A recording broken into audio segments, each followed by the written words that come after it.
அனைவருக்கும் வணக்கம். இன்று ஒரு தகவல் மூலம் உங்களை சந்திப்பது உங்கள் லாபி. ஒளி மிகு மூக்குத்தி.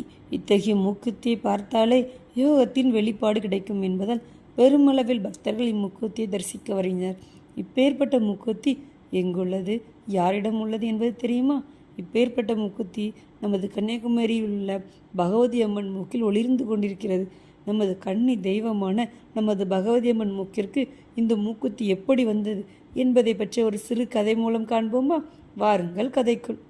திருவிதாங்கூர் சமஸ்தானத்தின் கீழ் கன்னியாகுமரி இருந்த காலகட்டம் அது. அது ஒரு மன்னராட்சி. அப்பொழுது திருவிதாங்கூர் பகுதியில் வசித்த ஒரு பனையேறும் தொழிலாளிக்கு ஏற்கனவே 3 பெண் குழந்தைகள் பிறந்திருந்தன. 4வதாக பனை தொழிலாளி மனைவி கருவுற்றிருந்தாள். அந்த பிரசவத்திலும் பெண் குழந்தையே பிறந்தது.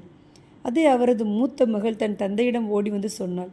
ஆண் குழந்தை பிறந்துக்கும் என்று நினைத்தவனுக்கு பெருத்த ஏமாற்றம். 5வது முறையாக மனைவி கருவுற்றிருந்தாள். அப்பொழுதும் பெண் குழந்தையே பிறந்தது. பனை மரத்தின் உச்சியில் அமர்ந்திருந்த தந்தையிடம் அவரது மூத்த மகள் இந்த விஷயத்தை சொன்னாள்.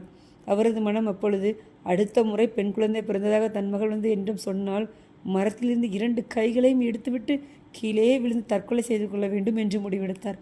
6வது முறையும் அந்த தொழிலாளியின் மனைவிக்கு பெண் குழந்தையே பிறந்தது. அந்த விஷயத்தை அவரது மூத்த மகளிடம் சொல்ல வந்தபோது அந்த தொழிலாளி மரத்தை விட்டு கீழே இறங்கியிருந்தார். அதனால் அவரால் உடனடியாக தற்கொலை செய்து கொள்ள முடியவில்லை.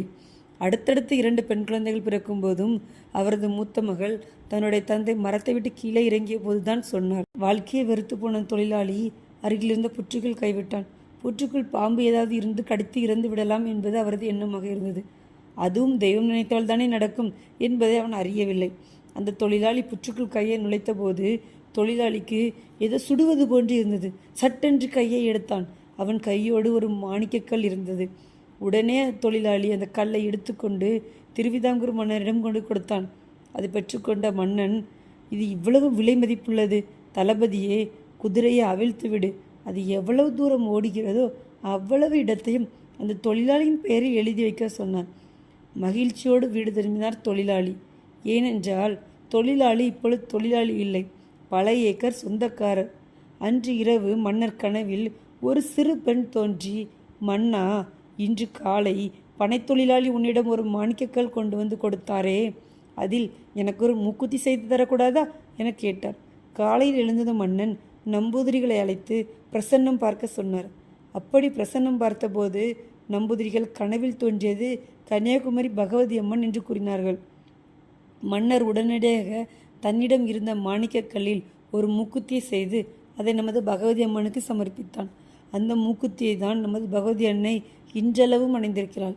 இந்த மாணிக்கக்கல்லின் ஒளி பன்மடங்கு அதிகமாக இருந்த காரணத்தால் அன்னையின் மூக்குத்தி வெளிச்சத்தை கலங்கரை விளக்கம் என்று நினைத்த கப்பலோட்டிகள் பலரும் விபத்துகளை சந்திக்க நேர்ந்தது.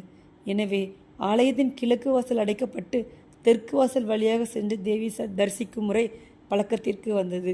மேலும் மற்றொரு இன்ட்ரெஸ்டிங் தகவல் மூலம் மீண்டும் சந்திக்கும் வரை உங்களிடமிருந்து விடைபெறுவது உங்கள் ஆபி.